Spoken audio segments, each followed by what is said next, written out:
What was your objective with this recruiting class? Some of your priorities, like position-wise? It all overall? goes by what's kind of leaving. So obviously, the big deficit for us was the offensive line. We did not fill that from a year ago. We were in a deficit O-line wise.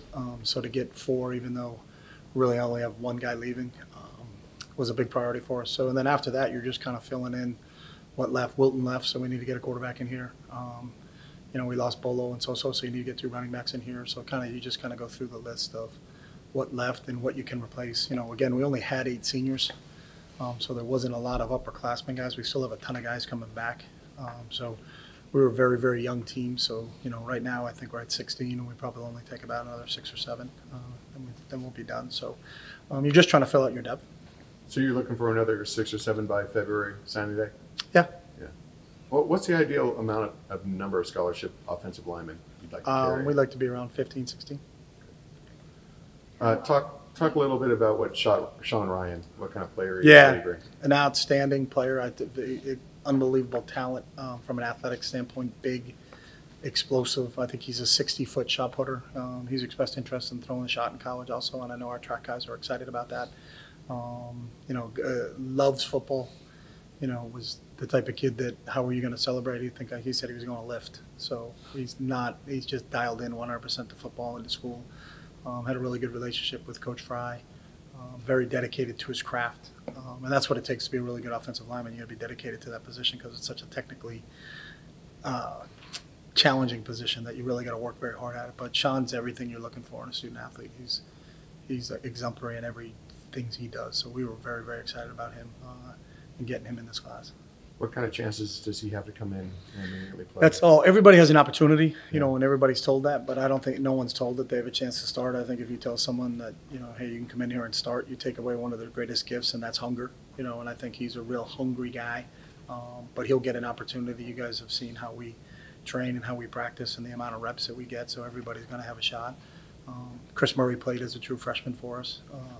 And then some of the other guys, Alec Anderson and John Gaines, got experience there, but we're not afraid. Chris will tell you, you know, Chris started our first game at center for us, so he's seen young players play and contribute, and all Sean wants is an opportunity, so he'll get an opportunity to do that along with the other guys. So, did you recruit the offensive line with the mindset that you were going to lose Justin Murphy and Andre James? No, you really can't predict that. Yeah. I had met with Andre last week, you know, and really wasn't sure what he was going to do, but that's a personal decision for him. So we still were taking 4 offensive linemen because of we were at a deficit, as I said earlier, at that position. We had not filled up there yet because there was a couple gaps in the recruiting classes before we got here from an O-line standpoint. So, how about Chase Griffin? He might be a little bit undersized, but he's got a good arm. He's just a football player. You know, He was the Texas State Gatorade Player of the Year. He's been around the game for a long time. You know, he was a ball boy at the Elite 11 when he was 10 years old. So he's kind of picked the brains and been coached by some of the best and brightest in this business. And then everybody that's ever associated with the young man just, you know, talks about intangibles off the charts, you know. I have never recruited a kid when you ask him, you know, what type of kid is he? And you hear, well, he's a great kid, he's a this. And in Chase, I've been told by more than one person that he's going to be president of the United States someday. So the endorsement that you get from people at the school, that people that are associated with him as the type of person he is, just kind of, it's crazy, you know. So to get someone with those intangibles, early enrollee, real student of the game, and, you know, he'll work extremely hard. And he's actually really, really athletic. He's a 38-inch vertical jump kid. I mean, he's explosive and can do a lot of different things. So we're excited to add him to our quarterback room. When you pursued another quarterback in this class, would you think about maybe signing another one by February? Or would you We don't look at the rule transfer? anything out. We just, you know, we're always going to take the best players for UCLA. So that's just always kind of been our mindset. You know, we needed to at least get one. If we get another one, then we could take another one, but we don't have to take another one. So right now, with the 6 spots we have left, or 6 or so spots we have left, we'll take the best players available. And that includes maybe a quarterback grad transfer? That includes, like we would just take anybody at any position. We don't have anything earmarked for anything. We just who are the 6 best student athletes that can help UCLA. So. Chip, as far as this class, how many of these guys are early enrollees? 5. So Daytona, Jalen, Chase, Nimmo, and who's the 5th? There's a 5th. Keegan Jones is the fifth, so there's 5. How did signing Daytona come about when it looked like he was going to go to USC? I don't know that part of it. I just know that Coach Okabasi had a great relationship with him, and he enjoyed his official visit here, and I've spoken to him a couple of times in the last week or so. So, yeah, I don't know. We don't follow what people are leaning, not leaning, or anything like that. So,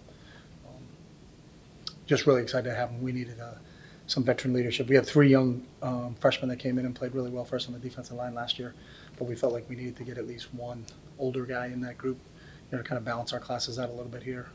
So we were really excited about getting him, and he's got a lot of pass rush skills, and we needed some pass rush ability. So that was one of the reasons we were excited about grabbing him. So, how's his history and background lend to maybe him being a college player? He sat out for 4 years. He's 23 years old. Yeah, he's mature, 23 years old. You know what I mean? And I think he's got family from the Palm Desert area. So he came out here to spend time with family, and then decided he wanted to go to school. And when you talk to Coach Steptoe over at College of the Desert and the type of leader he is and the type of player he was in that program, it kind of shone through. And you just look at the offers he had.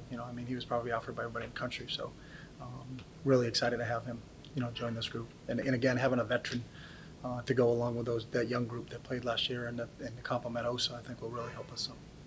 Did you consider players that came from programs that win? Seems like a lot of these guys come from programs that went deep in the playoffs. You do, and I think that's a positive. It certainly can't be a negative, but that's not if they're not from a winning program, we're not going to take them. But I think that's always something that kind of shines through, because you get a chance to. They understand the work ethic and the time it takes to be successful. And there's so many really good, especially here. I think we had 9 or 10 kids from California. So most of those kids that were playing deep into the playoffs, we had a chance to see them practice and play a few times. So I thought that was a real positive from that standpoint. But it always helps when you get kids that understand that mentality and what it takes to be successful on the football field. So. How well do you feel that this class is going to kind of fill in some of your roles positionally, particularly on the other line? You always feel good now, but it always will tell. There's going to be some kids that maybe no one had as ranked as high, and then you're like, oh my God, look at them. I think everybody in college football. Baker Mayfield walked on twice and won the Heisman Trophy. So, everybody in the country had 2 shots at the kid and didn't take it. So, I don't get caught up as much as some of the other things, in terms of what people are ranked coming in. It's really what their makeup is and how hard are they willing to work when they get here. Because it's a challenging school, both athletically and academically. But we feel really good about the group that we got, and we got to add to it with this next phase that comes up here in January. So, what does Jalen add to that wide receivers group? He's a real explosive player. He's got long speed. He's got the ability to put both inside and outside receiver for us, which I think is critical for us from a depth standpoint. And he's also can be a very explosive returner, and we need help in our return game. So I think there's a couple places where he can help us, both inside receiver, outside receiver, and as a returner. What do you see from Jamon McClendon as a running back? A big back. When we were really looking, we took Martell and Kaz in last year's class. We were looking, if in the ideal world, could we get a bigger running back in here? And he has that. I think he's proven that in how much success he's had down in the San Diego area. But he's a big physical running back, and we felt like we had to improve our size there a little bit.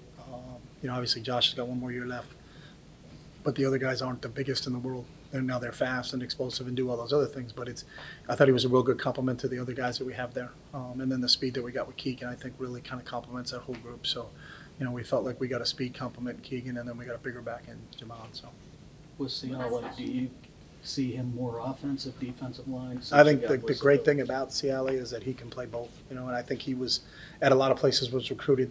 Some people had him as an offensive lineman, other people had him as a defensive lineman, but we liked him as a person, and we told him he can play where he wants to play. But he's that type of kid. There's not a lot of guys that have that flexibility that can be an offensive lineman or a defensive lineman, and he can certainly be both. So we'll put him in the best position for him to be successful. But his versatility was another thing that really stuck out for us. He's a 330-pound player that can move and is athletic, can certainly fit in what we do from a defensive standpoint, but also could be a very, very good guard or center in our scheme. So wherever we feel when he gets here, because he's not an early enrollee, what's the best situation for him and where will he get to see the field the quickest is probably where he'll get slated. But we haven't done anything except really when Ciala is deal. If you ask me what he is, he's a football player, you know, and so he can play in a lot of different spots, and we're excited to have him from that standpoint. So.